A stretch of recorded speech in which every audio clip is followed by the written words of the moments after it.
আসসালামু আলাইকুম। বাংলা সংবাদে আপনাদের সবাইকে স্বাগত জানাচ্ছি। আমি ফিরোজ তোহা। শুরুতেই বিআরবি কেবলস সংবাদ শিরোনাম। বাংলাদেশের সর্বশেষ গুরুত্বপূর্ণ আপডেট সংবাদে আপনাকে স্বাগত। শুরুতেই সংবাদ শিরোনাম, পরে বিস্তারিত। প্রথমেই জানাবো, সারা দেশে আওয়ামী লীগের অফিসগুলো আমরাই পুড়িয়ে দিয়েছিলাম বললেন ছাত্রদল সভাপতি। বাংলাদেশ জাতীয়তাবাদী ছাত্রদলের কেন্দ্রীয় সভাপতি রাকিবুল ইসলাম রাকিব বলেছেন, 2024-এর জুলাই ফ্যাসিবাদ বিরোধী আন্দোলনের সময় সারা দেশে আওয়ামী লীগের দলীয় অফিসগুলো আমরা পুড়িয়ে দিয়েছিলাম, আগুন জ্বালিয়ে দিয়েছিলাম। এরপর জানাবো, রাজধানীর গুলিস্তানে ব্যবসায়ীদের উপর বিএনপির চাঁদাবাজদের হামলার প্রতিবাদে জামাত ইসলামের ব্যাপক বিক্ষোভ। গুলিস্তানে ব্যবসায়ীদের উপর চাঁদাবাজ, দখলদার ও সন্ত্রাসীদের বর্বরোচিত হামলার প্রতিবাদে বিক্ষোভ মিছিল করেছে চাঁদাবাজ, দখলবাজ ও সন্ত্রাস বিরোধী কমিটির নামে জামাত ইসলামের নেতাকর্মী এবং ব্যবসায়ীরা। আজ বায়তুল মোকাররমের জাতীয় মসজিদের উত্তর গেটে বিক্ষোভ সমাবেশ অনুষ্ঠিত হয়। এতে গুলিস্তান বায়তুল মোকাররম মসজিদের মার্কেট ও স্টেডিয়াম মার্কেট সাধারণ ও জামাত ইসলাম সংশ্লিষ্ট বহু ব্যবসায়ী এবং দোকান কর্মচারী এতে অংশগ্রহণ করেন। এদিকে ময়মনসিংহে যুবকের গলাকাটা লাশ উদ্ধার, আটক 2। ময়মনসিংহ নগরীর একটি বাসা থেকে যুবকের গলাকাটা লাশ উদ্ধার করেছে পুলিশ। আজ রাজীব আহমেদ ওরফে রুবেল নামের ওই ব্যক্তির রক্তাক্ত লাশ উদ্ধার করা হয়। এই ঘটনায় মোহাম্মদ রনি মিয়া এবং সজল নামে 2 জনকে আটক করা হয়েছে। কোতোয়ালি মডেল থানার ওসি মোহাম্মদ শিবিরুল ইসলাম এই তথ্য নিশ্চিত করেছেন। এবারে জানাবো, কর্ণফুলী ট্রলারে আগুন, দগ্ধ প্রকৌশলী তামিমের মৃত্যু, নিহত বেড়ে 3। চট্টগ্রামের কর্ণফুলী নদীতে মাছ ধরার ট্রলারে অগ্নিকাণ্ডের ঘটনায় দগ্ধ প্রকৌশলী আশিকুজ্জামান তামিম মারা গেছেন। ঢাকার জাতীয় বান ও প্লাস্টিক সার্জারি ইনস্টিটিউটে চিকিৎসাধীন অবস্থায় গত শনিবার দিবাগত রাতে তার মৃত্যু হয়েছে নিয়ে নিহতের সংখ্যা বেড়ে 3 জন ছাড়িয়ে গেল। এবং সর্বশেষ জানাবো, বিদেশে পলাতক আওয়ামী লীগ নেতার বিলাসী বিয়ে। সংযুক্ত আরব আমিরাতে দুবাইয়ে পলাতক চট্টগ্রাম সিটি কর্পোরেশনের সাবেক প্যানেল মেয়র ও 25 নম্বর রামপুরা ওয়ার্ডের সাবেক কাউন্সিলর আব্দুস সবুর লিটন বিলাসবহুল আয়োজনের মধ্য দিয়ে গোপনে 3য় বিয়ে করেছেন। সম্প্রতি তার বিয়ে অনুষ্ঠানের একাধিক ছবি, ভিডিও সামাজিক যোগাযোগ মাধ্যমে ভাইরাল হয়েছে। এতে কার্যক্রম নিষিদ্ধ দলটির নেতাকর্মীদের মাঝে তীব্র ক্ষোভ বিরাজ করছে। এটি তার 3য় বিয়ে। এর আগে তিনি 2টি বিয়ে করেছেন। তার এই ধরনের বিয়ের ভিডিও দেখে সবাই বলাবলি করছে যে এই সমস্ত নিষ্কর্মা নেতাকর্মীদের কারণেই মূলত আওয়ামী লীগের এই পতন হয়েছে। প্রিয় দর্শক, এতক্ষণ শুনছিলেন সংবাদ শিরোনাম, এবারে বিস্তারিত। তবে তার আগে বন্ধুরা, অনুরোধ থাকবে এই সংবাদটিতে একটি লাইক দিন।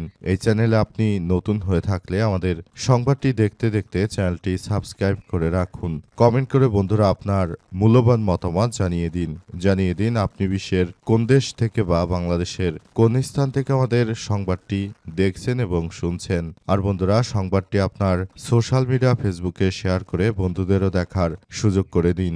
গাজা যুদ্ধে আপনি যদি নিরীহ ফিলিস্তিনিদের ভালোবেসে থাকেন, কমেন্টে ইয়েস লিখে পুরো বিশ্বকে আমাদের এই তাজা আপডেটটি দেখার সুযোগ করে দিন। এবারে বিস্তারিত। সারা দেশে আওয়ামী লীগের অফিসগুলো আমরা পুড়িয়ে দিয়েছিলাম বললেন ছাত্রদল সভাপতি।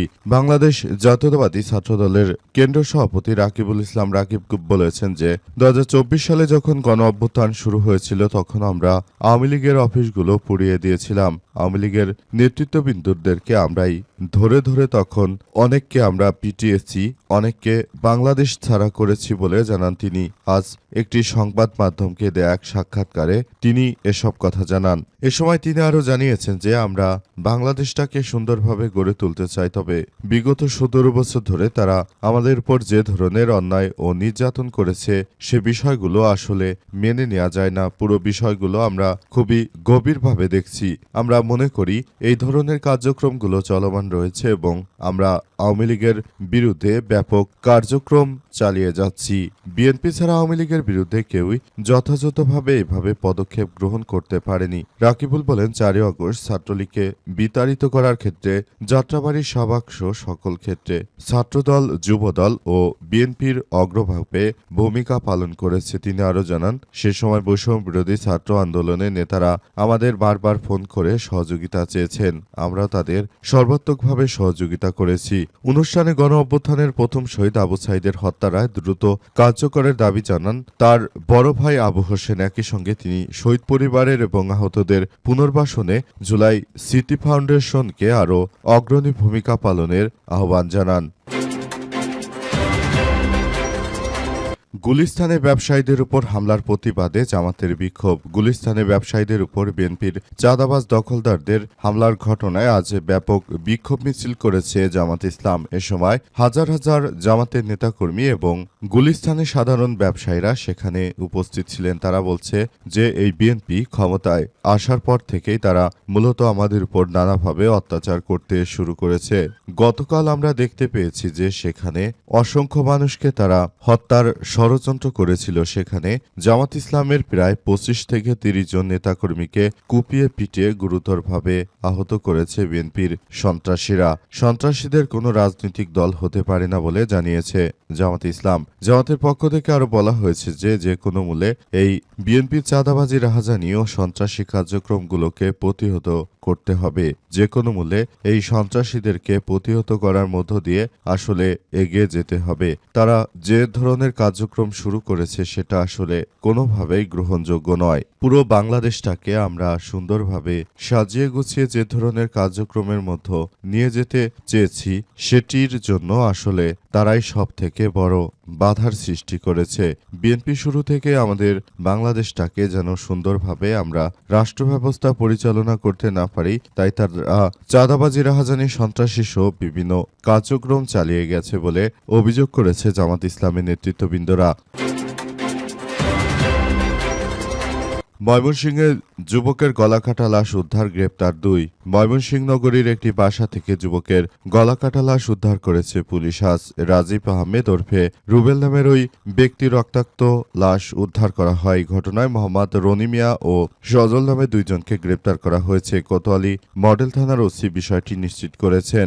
মূলত বিএনপি সরকার ক্ষমতা আসার পরই সারা দেশ জুড়ে এমন অনাকাঙ্ক্ষিত হত্যাকাণ্ডের পরিমাণ বেড়ে গেছে। দেশের আনাচে কানাচে এই হত্যাকাণ্ডের ঘটনা আরও ব্যাপক বিস্তৃত হয়েছে।